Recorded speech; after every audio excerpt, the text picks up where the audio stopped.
For this installation, the Sword of Damocles, it's a little bit of a different approach. And normally when I do exhibitions and installations, I have to work with what I can find in whatever destination city I'm in.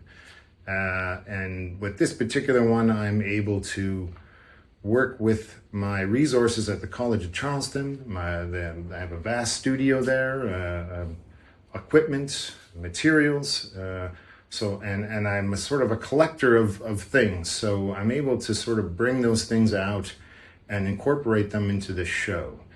It is a different kind of way to do things. I'm doing a lot of driving around in ways that I have never done for a show before. But again, it's my hometown, so it naturally would be that anyway, I think. So I'm using a lot of naturally found materials. Palm fronds, for example, is something that is I really like as this sort of just a chaos kind of form in general, but I have sort of arranged them on an armature to make sort of a spiral, sort of as if to sort of control a bit of that chaos for a time. And I think that's an overlapping kind of theme for the exhibition, right? This controlled chaos. It looks very disheveled and spontaneous, but there's been a lot of planning in the positioning of each of the objects and the materials and where they would go as far as how to balance visually, symmetrically, and make every side as interesting like you would a sculpture, right? And given that it's an installation, it makes a sort of another level of sort of dynamic for the show. I mean, things like there's a refrigerator in the exhibition that is kind of sliced up into a different sort of visual sort of existence or reality.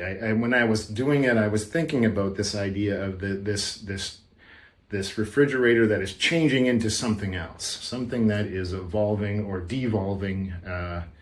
I didn't want to just crumple it up like a piece of like a tin can or something. I wanted it to be destroyed, but yet evolving. So that is a really an important goal for a lot of the works in the show. They're not destroyed per se. They're sort of on their way to something else.